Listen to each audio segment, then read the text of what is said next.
like a circle in a spiral, like a wheel within a wheel, never ending or beginning, like the circles that you find in the windmills of your mind.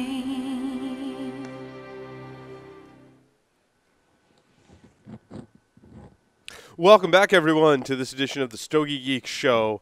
We want to do the Debonair Ideal segment right now. We're talking about cigar events and how to be debonair at cigar events.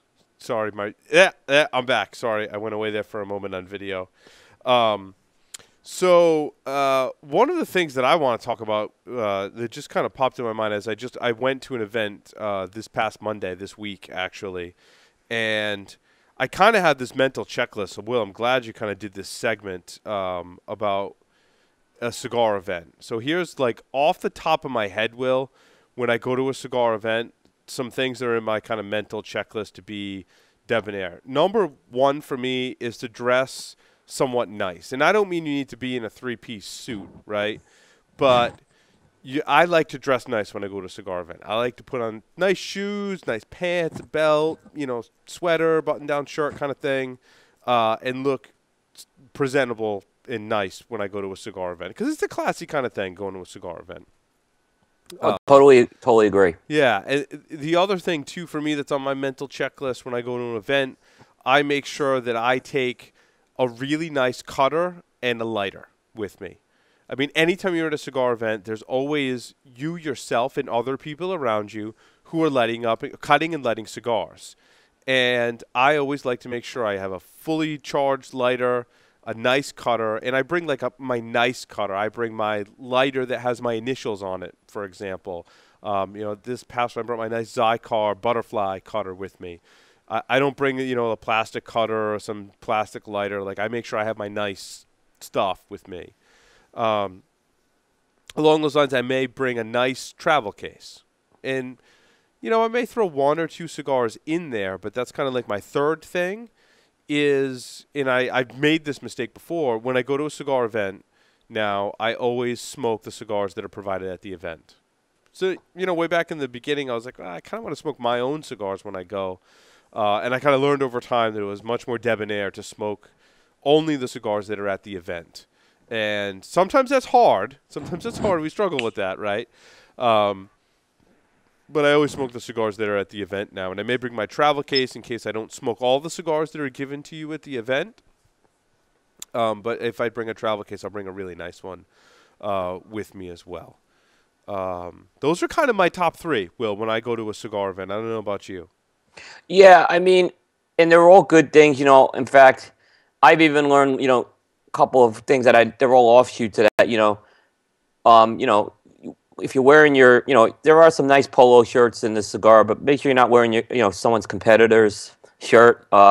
Yes. I saw a guy at a cigar event that was wearing an Alec Bradley fedora, and he was a retailer, and he had the Alec Bradley fedora at this guy's, at this other company's event. And nothing against Alec Bradley. It was a nice fedora, but you just I don't think that's real debonair to do that. And I don't think it was done on purpose or anything. I think it was just, it's just kind of little best practices.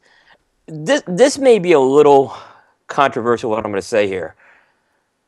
Look, cigar events are a lot of fun. But, I agree with you. You should go and smoke the cigars at the event. I absolutely agree to it. And if you're not, maybe that isn't the event to go to for you. Right.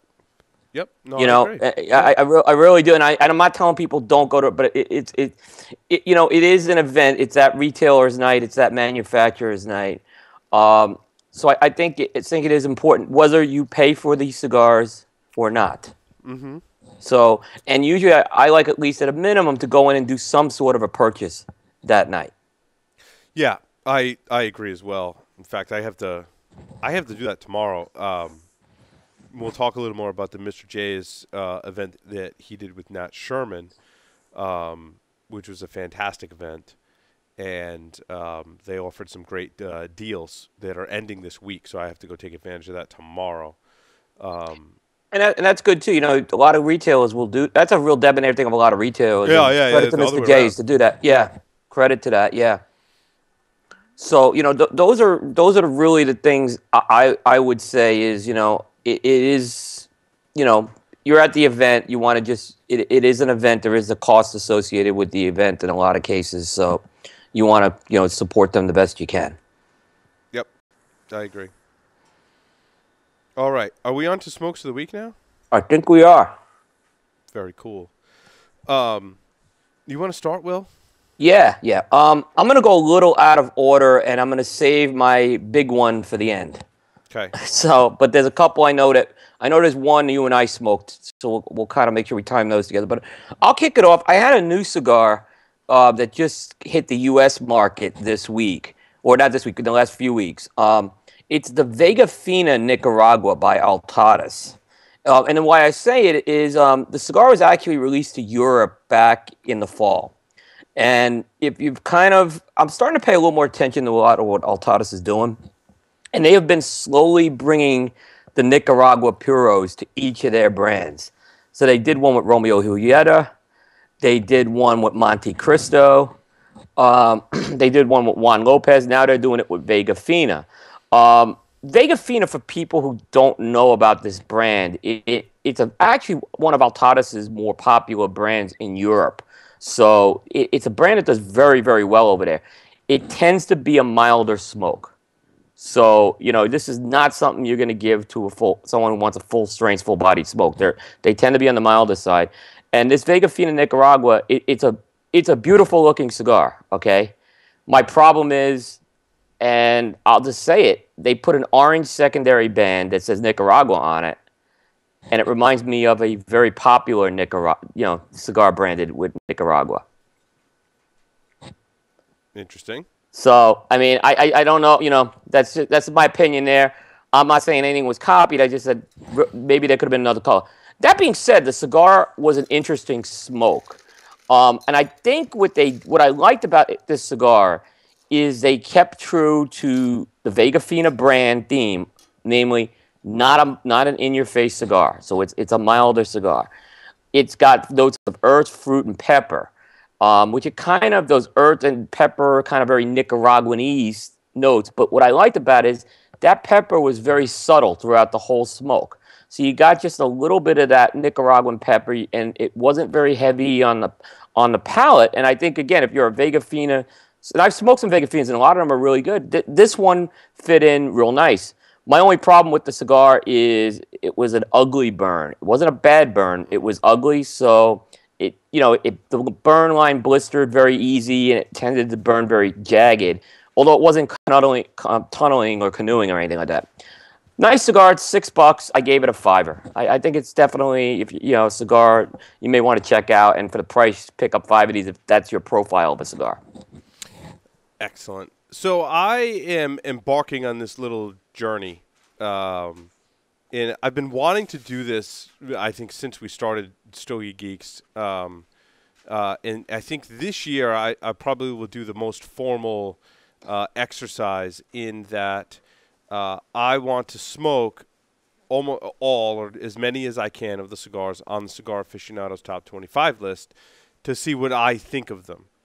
Now, a lot of this stems from I've smoked some of the cigars in their list, but not the exact size. And certainly what I've learned over the years, and then more so doing the show and all the cigar reviews we do in the show, is that size matters. And there's some people that will debate that, right? But I when it comes to cigars, the size matters, and it can make a huge difference in your smoking experience, in my opinion. I don't know if I'm going to scientifically prove that either way, because this isn't science, it's an art.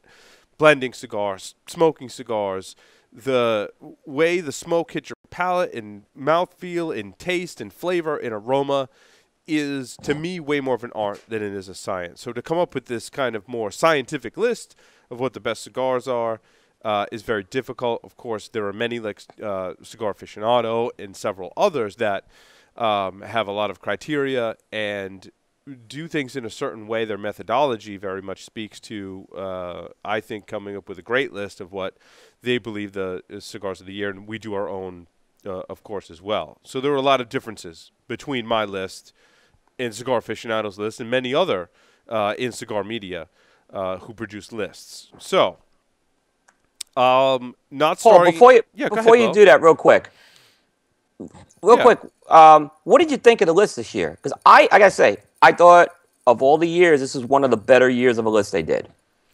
I would agree that in my opinion, looking at their list compared to previous years, I think it was more in tune with my palate. You know, maybe before it wasn't necessarily in tune with my palate. I don't necessarily think it was a bad list. You know, and I don't know. Some lists I look at and I'm like, yeah, I can see that. And other lists I look at and I'm like, really? I'm like, that's kind of weird. And you're going to see a lot of differences, even in this first segment right here that I'm about to do, between my palate and what I thought the rating was in Cigar Aficionado, for example. I just thought, and I agree with you on that. I think, like I said, we could always on any list say it's not your palate, but I think what you just said hit the mark. I think they were a little more in tune this year with the market. It just seemed like they hit segments of the market with that list that they hadn't hit in a while. Yeah, I agree. I'm going to start with their number 2 cigar of the year. And it's interesting, speaking of palates, there were a lot of people that weren't big fans of this cigar. And there were a lot of other people who were huge fans of this cigar. And it seemed like you were either in one camp or the other. And I know sometimes we say that about cigars, but this is really like you either love this cigar or you don't like this cigar is what I experienced. And that's the EP Carrillo La Historia. Now, I smoked a smaller size than what was on the list, but the La Historia E3 is a 6 7/8 by 54 ring gauge cigar. It's a Mexican wrapper, Ecuadorian binder, and Nicaraguan fillers, of course, coming from the great EP Carrillo. Again, this was number 2 on the Cigar Aficionado Top 25 list. For me, the flavor profile is just awesome on this cigar. I think that it has a lot of complexity. I think it has a very toasty feel to it. I think the experience you get from when you first light it up to when you finish is a journey, which speaks very highly of a cigar, in my opinion. I thought that it produces a lot of flavor. I mean, it's got some caramel, it's got notes of chocolate, it's got a little bit of spice, especially in the first third. The finish on your palate, it's a very rich smoke. It's very smooth. It coats your palate nicely like a cigar should. I rated it very highly. This is box-worthy, in my opinion, hands down. Hands down. And I think the aging potential of this blend is huge. Every time I smoke one, it keeps getting better. I smoked the exact size that made number 2. I'm calling it box-worthy. Even at that price tag, I would call it box-worthy all day long. I had this in my smokes of the week, too. Mm-hmm. And it was basically because it got, when it had the number 2, I said, let me go back and smoke it. Now, I had not smoked the E3 size. It was the only size I hadn't had, which is so it's that, like 6 and 7/8 8 by 54. Yeah. And I thought it was the belle of the ball of all of them. So I thought that size stood above all the others. And I was kind of in the camp of some of the others we've talked about. Mm-hmm. I wasn't sure about this blend. At the show, it was a little young. Even some of the ones that went out, I wouldn't have had them maybe more than a 5. Or I had smoked the other 2. Mm-hmm. This size, I absolutely thought it hit the mark. And you mentioned coating the palate. It has that syrupy type of sweetness that kind of coated the palate. I picked up a little of that dark ritual black cherry with this as well. Yeah, I can definitely see. I don't want to say it's the dark ritual, but it was in the background. Yeah, no, I agree. That's a great call. You picked up a great flavor there. Yeah, and it wasn't something. This is not a powerhouse smoke by Ernie. No. It's yeah. I mean, I have it as a box split right now. I mean, I was close. I was close to box worthy. I think the aging potential. You are dead on with that. I think this. This cigar kind of got off to a little bit of a slow start. I think with the market. Start. Yeah. And I'll tell you what, the retailers who had it in stock, they had a very happy Christmas. They did. So, and I along those lines, I have to say both of our sponsors the Havana Cigar Club and Mr. J's Havana Smoke Shop carry this cigar. I don't know what their stock looks like now, but they had it in stock this week. So if you want it, give them a call. They might still have it in stock. I'm pretty sure that they do. But give them a call. Either retailer carries this cigar that sponsors this show. And I picked up all my smokes from our sponsors. So Absolutely, absolutely, and honestly, I think they got the size. This is where I think they got the size right with this one too. So that was my. I liked this better than the Robusto, dude. Oh, I did. I didn't think I would, because when I saw the size out there, I said, typically aficionado, they always go for a different Vitola than I like. And I'm not saying they're right or wrong, but they tend to go for those torpedoes and those Churchill type sizes, and this is kind of more in that Churchill range, but. Good, like I said, like I said, this was, if you've smoked it and you haven't smoked this size, give it a shot, because I think you'll be surprised. Back to you, Will. Okay, so I'm kind of I'm continuing to go through Abo's greatest hits here. And this time I'm going backwards. As you were going forward, I'm going backwards. So I'm up to the Abo 25th Anniversary Edition, which was released in 2012.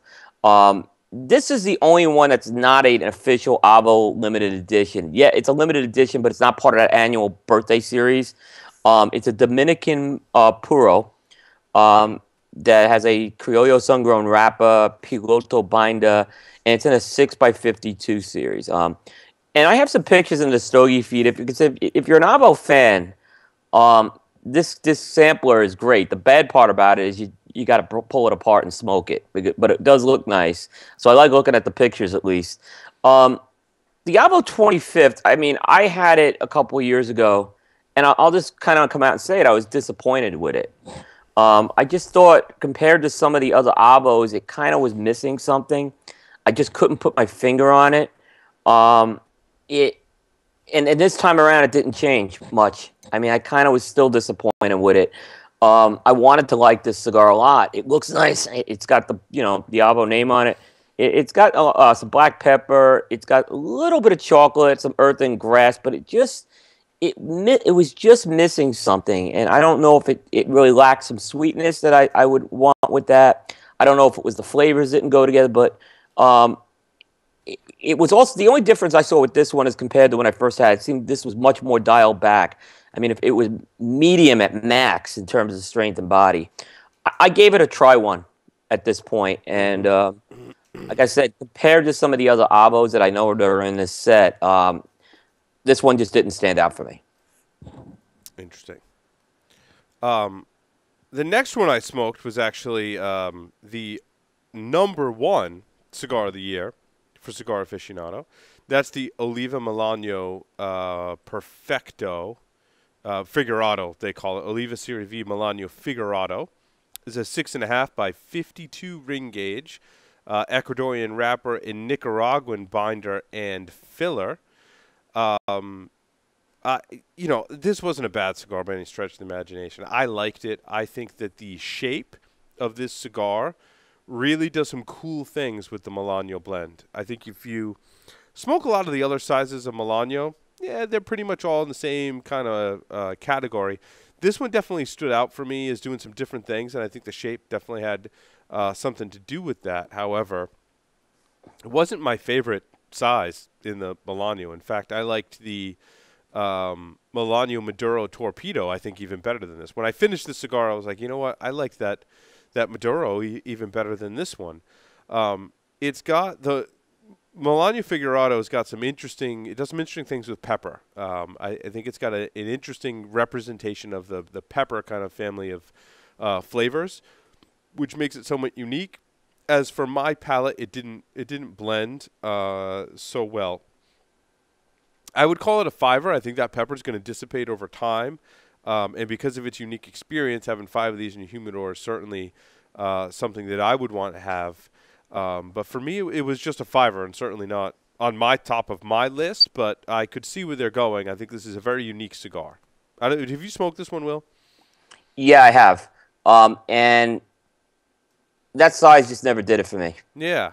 Kind of, Yeah, I never was wowed by that size. Now I do like the short, smallest. Yeah, the the smallest one. small one. Yep. I really, but I've had that size that they rated, and the Churchill just never clicked with me. But I will say the Milano as a line, I do like that, and I liked actually the natural line over the Maduro line in the Milano.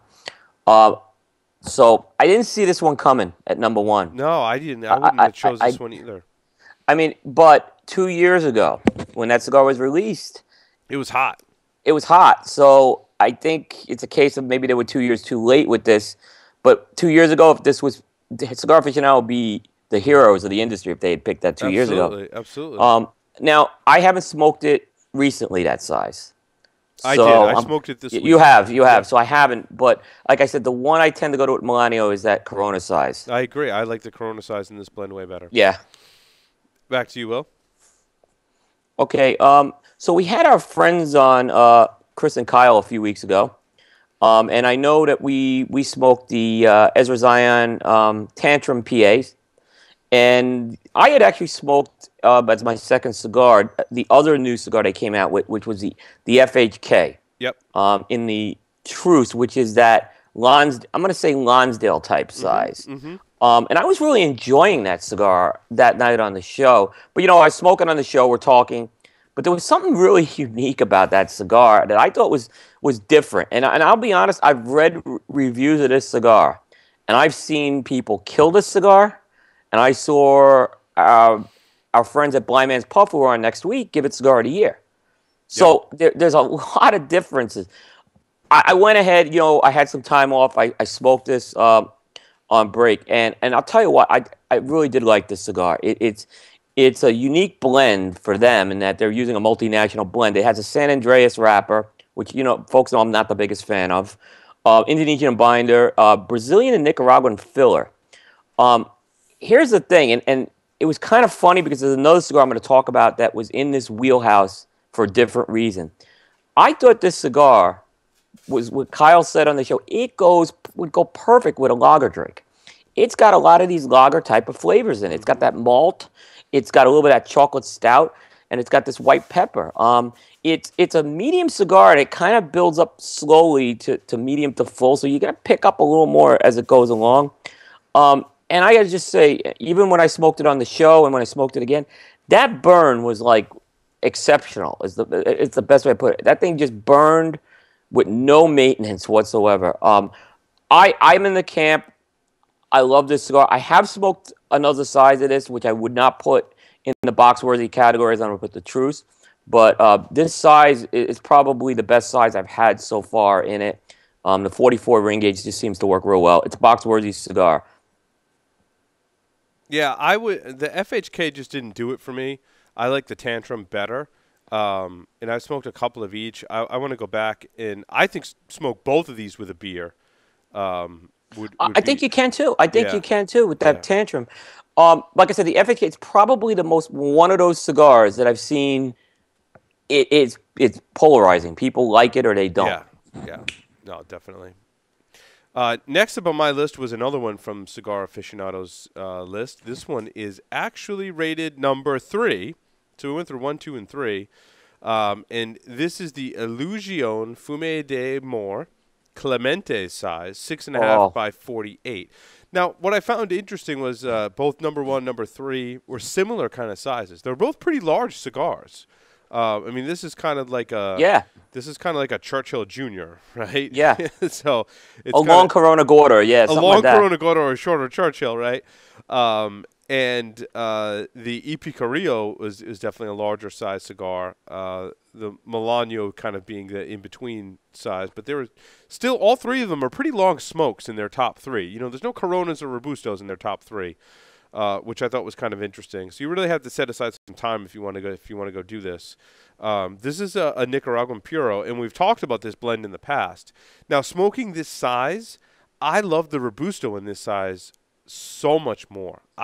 Me personally, this size just didn't do it for me. I thought that the flavors didn't come through as much in this size. I thought the flavors were much more concentrated in the Robusto, and I enjoyed the Robusto a lot more than the Clemente size. So I think I rated this one in this size. I would call this a 5-er. In the Robusto size, I mean, that's box worthy all day long, in my And I opinion. had it flipped. I was flipped on it. I thought that this was the size. Really? Interesting. Yeah, Interesting. I was flipped. I probably would go box split with the Robusto and box worthy with this Clementes. It's interesting. Yeah, I know you were high on the Robusto. I remember you saying. Yeah, I really enjoyed I can remember it vividly, and if I can remember a cigar like that vividly, it means it ranks high on my list. And that Robusto is one that I remember. I think that was it was a great pick on the list, too. This was just a great pick. I probably, if I had to go 1, 2, 3, if I was picking out of those three, I'd probably still pick this one number one. But this is a great cigar. Absolutely. Back to you, Will. Okay. So I was mentioning there was another cigar that I was going to talk about with this. In terms of, there was a cigar I really wanted to try, and I picked one of these up when I was down in Corona Cigars in Florida back in December, and I smoked it over the Christmas break. And it's the new cigar by Asylum called the Dragon's Milk. Interesting. I just bought one of these cigars. I have not smoked it yet, Will, but I bought one actually next door, the Havana Cigar Club. So I was anxious to hear what you have to say about this cigar because I just recently purchased one. Yeah, so this, I got to be honest, it was a curiosity thing that made me buy this cigar. It's a pricey stick. Okay, so yeah, was it 16? Was it 17? I paid 17. Yeah, I was 16.50 next door or something, and then I got a member discount off that. So yeah. So by the way, if people think we all get free cigars, no, this one was purchased. This was purchased by us. Yeah. And I'll tell you what. Part of the reason why is there is a intensive process in terms of how they are curing these cigars that probably does. I don't want to say. I can't say how it drives the cost up, but I'm sure there is some cost. It's a Nicaraguan puro, but for folks who don't know, Dragon's Milk is a beer made by New Holland Brewery, and I guess it's unique because they make the beer in whiskey barrels. So there's barrels that they use to make whiskey. They take those same barrels and they make the New Holland beer in them. So Asylum kind of has taken the next step is they had these barrels shipped down to Nicaragua that have already had the beer and the whiskey, and they're coated with all this flavor. And what they do is they don't age the tobacco in it. They age the rolled cigar in it for, I think, a short period of time. So it's not a long process that they go through this. And from what I understand, these barrels are pretty intense in terms of the flavor in there. And that's exactly, so there is no question there is an infused flavor with this cigar. It's going to have more of the whiskey up front, and I thought it had more of the beer flavor in the second half. Is the best way to put it. You gotta get some of those chocolate stout notes in there. You get a little bit of oak. You'll get that oaky. You'll definitely know you're smoking something that had some sort of an infusion to it. That being said, I'm not an infused cigar guy. I like this cigar. It still had a lot of characteristics of a good classic cigar. The construction was, I finger burned this thing. It's a 7x52 double Corona. Wow. It stayed flavorful right until the end. And like I said, the best part about this cigar was I thought it was more, it had some infused qualities to it, but it was not like smoking something that's a flavored cigar, so to speak. I gave it a 5-er. It is a pricey cigar. It's because again, they come in these milk cartons of 25. And the milk cartons of 25, you multiply the price out, you're getting into the $400 range. So I don't know if I'd box split these for $200, but 5 of these, I would probably do it. Yeah, you can buy them as singles next door. They broke up. Yeah, you can buy them as singles, and I would say buy one as a single. I think it's better than a try one. Is what I'm kind of getting at. But I think as an initial investment, go try one. I'm really curious to see what you think it is. Like I said, I didn't think I would like this cigar. It was more of an experiment. I actually would get this cigar again. I can't wait to smoke one now. I smoked a San Cristobal Revelation. San Cristobal Revelation Legend is the full name of the cigar. This is a 6 1/4 by 52. Very similar to some of the other cigars we talked about in Cigar Aficionados list, which I thought was interesting. Yeah. You know, when I bought a bunch that were on the list, they were all kind of similar sizes. And when I was like going through trying to like manage my smoking time, it was tough because they were all like pretty large cigars that take a long time to smoke. Which is interesting. This whole experience will almost make me kind of shift some of my way in which I review cigars. In that, in order to get more cigars in my review cycle, I would smoke the smaller sizes. But it made me realize I need to mix in some larger sizes in my smoking rotation probably more often. Yeah. Again, because that size makes a big difference in the blend. For this one, though, You know, it's important. Go Go ahead, ahead, Paul. Go. I was going to say, you know, if a lot of folks, if you're a cigar geek out there and people are asking about a cigar and you're the kind of guy who likes to try stuff, you know, then try these big sizes, you know, because then you'll have the knowledge. Maybe you'll like it, maybe you won't like it, Right. and maybe someone can ask you about it and you can give them their experience. But some of them you'd be surprised with, is what I'm saying. They're not all bad because they're bigger. Right.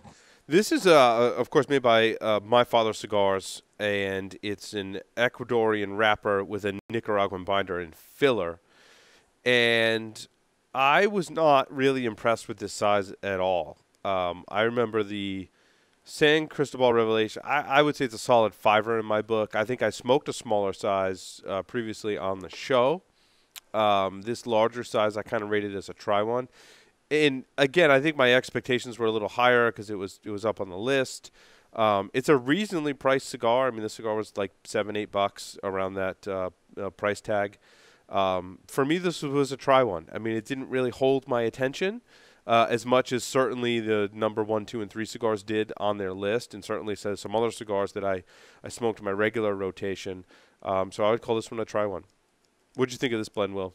Totally agree with you on this one. That size didn't do it with me.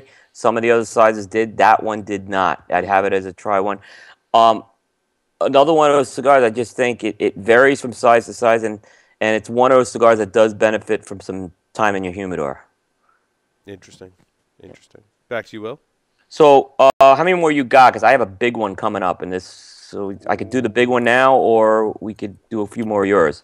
Do the big one now, and then I'll do mine, and we'll talk about the blending. We need to get one more sponsor segment in too, so we gotta remember that. We gotta get let's do. Who are we doing for a sponsor? Let's do that now. Let's do Age Selects. Age Selects. They're right up above in a second. Okay.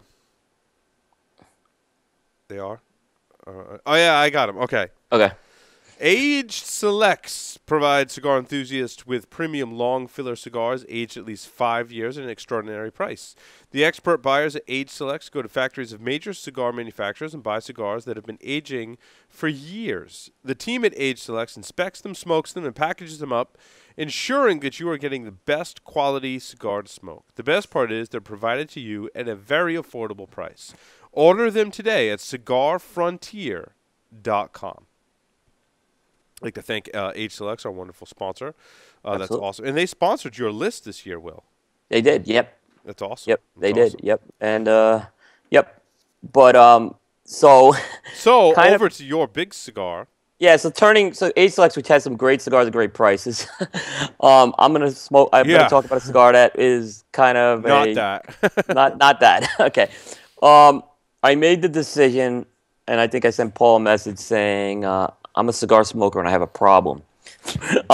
You do realize that you spent more on one cigar than I've ever spent on one cigar. So did I. You have. You surpassed me, and put it this way. I've bought cigars in the Fuente CFCF box that average about $40 a cigar. I've bought some cigars on auction from Fuente, some BBMFs that have been upwards of $60, $70 a cigar. But I've never approached this price tag of what you've paid for this cigar, Will. And I thought I had a problem. You surpassed me, George dude. did not throw me one when we interviewed him, so I'll say that. No.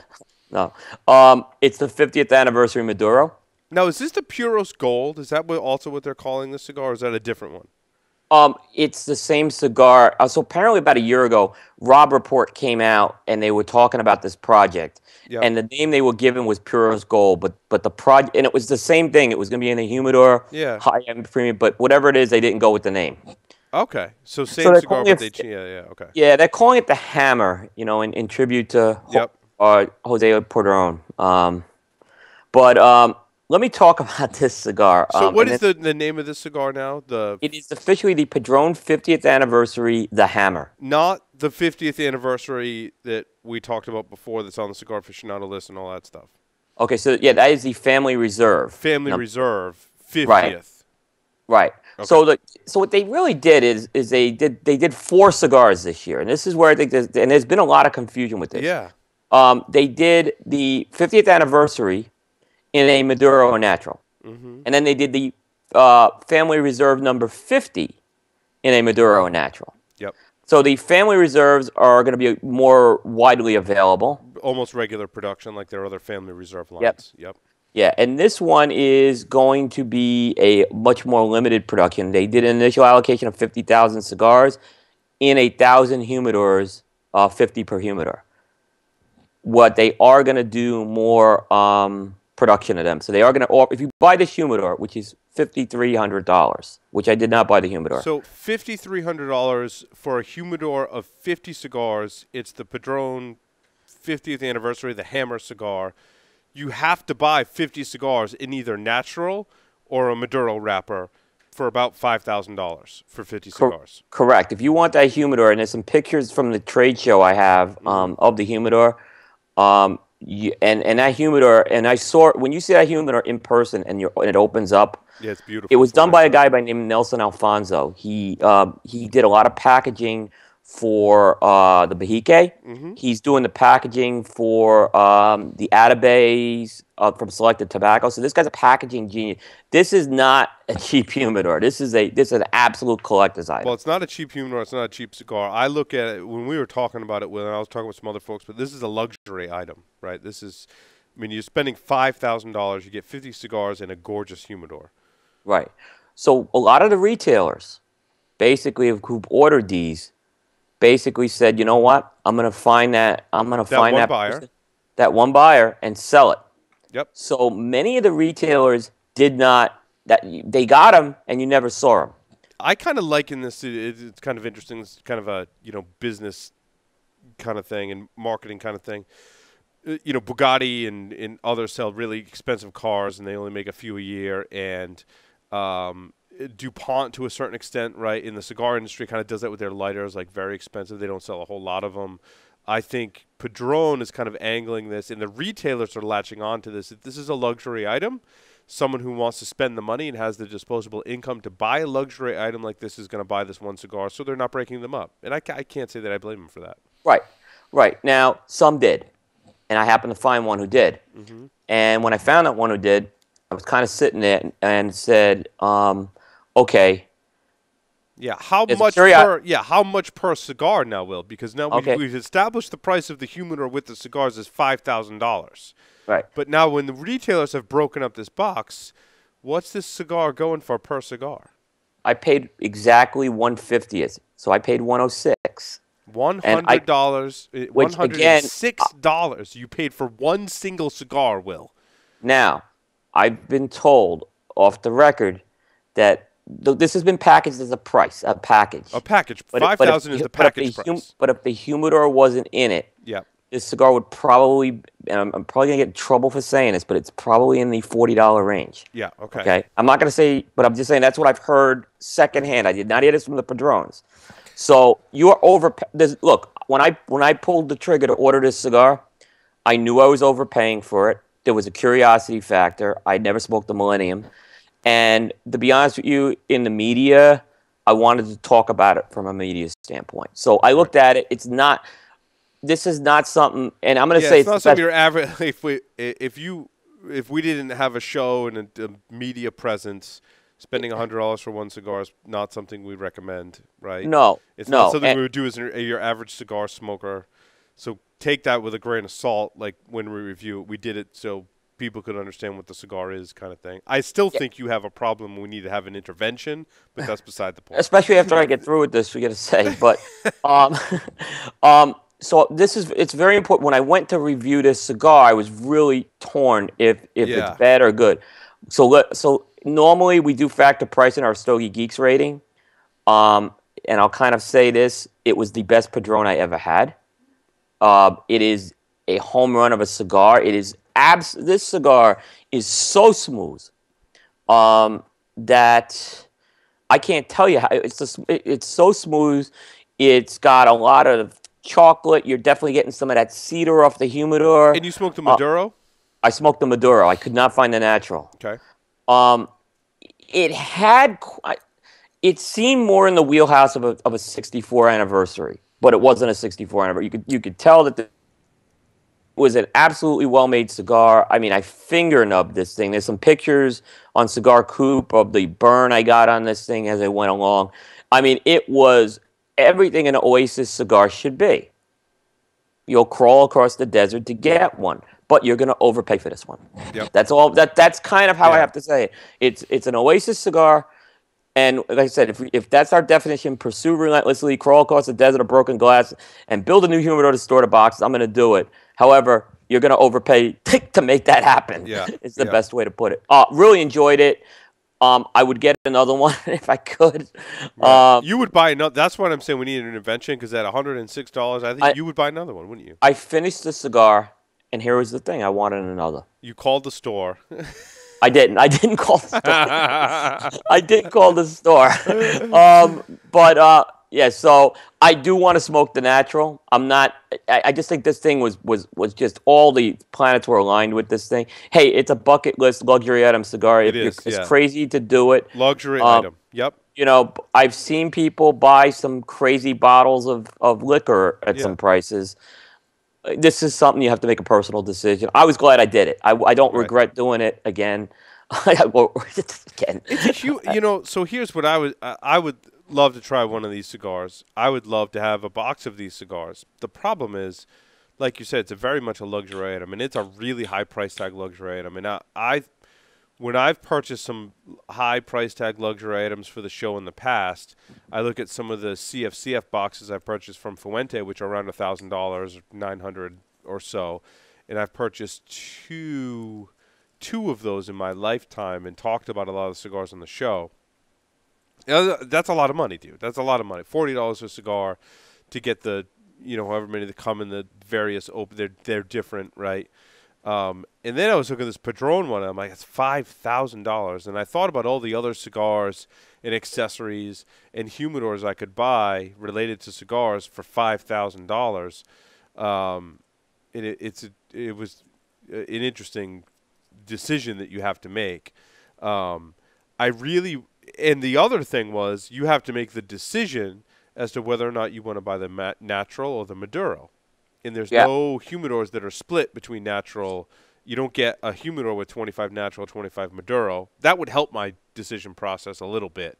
I still don't think I'd pull the trigger on it. However, if they were to split this in half and have humidors of 25 in natural or Maduro for $2,500 for 25 cigars in their own humidor, then I would consider it even more. If they had, 22 or 24 count split natural and Maduro in a single humidor for $2,500, then I would really consider it. But again, we go back to the fact with this that understanding what I understand about marketing, and I've done marketing as my professional career for a little while now, that they're marketing this as a luxury item, right? I talked about it like it's like a high-end sports car. It's like a luxury type item that they're low volume, high price tag, and they're marketing towards people with a lot of disposable income as a luxury item. And I don't blame them for that. I don't. I think that's the way they market it, and that's what they chose to do, and I respect that. It just makes for a lot of us, most of us that are on the show or listening to the show, a very difficult purchasing decision. But still, I respect the Padrones and their family for doing that. I think it's pretty cool. Yeah, and I'm seeing some comments in the chat room from Adam L, who's pretty much right on the money in terms of I think how the humidor is broken apart. Again, the cigar, you're going to overpay for this cigar. There's no Yeah. way around it. Again, now I thought about, Davidoff came out with the $500 cigar. Now, have I crossed my mind to smoke it? Yes. But the difference, I think, here, this is a little more available. That Davidoff's really limited. So I don't know. Gurkha has that. What is it? The Grand Empire Reserve. That's $400 a cigar. Yeah. Yeah. Yep. They have that one as well.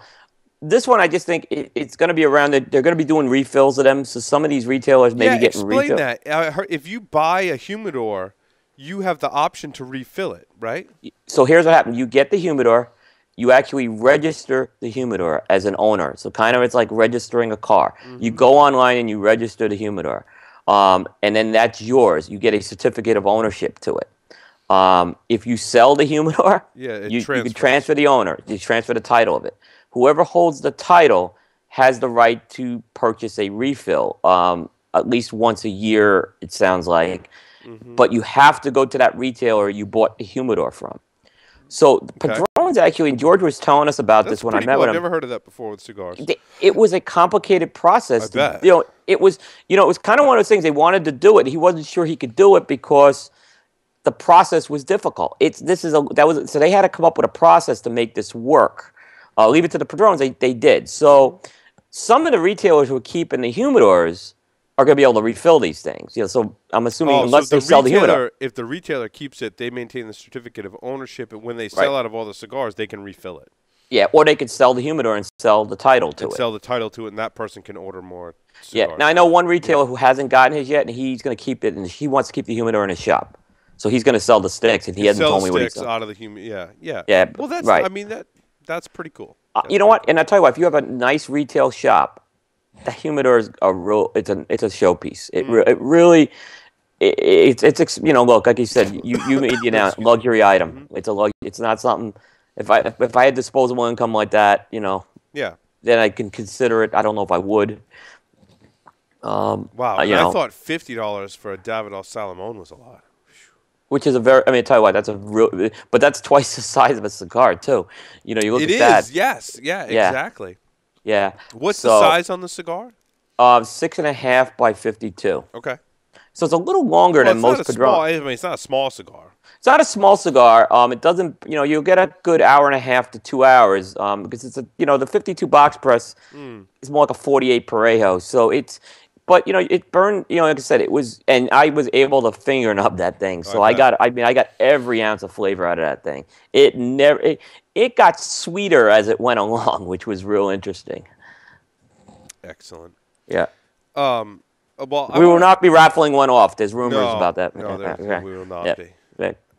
So I want to talk a little bit about a cigar and a tasting seminar that I did this week in conjunction with Mr. J's Havana Smoke Shop. Do we want to we want to break for that? And then do our sponsor? How we doing on time, Chris? What you need to talk into the I don't know what we're doing on time, so we got to get one more sponsor in, I think. Okay, let's take a short break, come back, and continue our Stogies of the Week, kicking off with my review of the Nat Sherman Epoca, which will tie into a tasting seminar, and then we'll also complete our Stogies of the Week, so stay tuned, don't go anywhere. We'll be right back.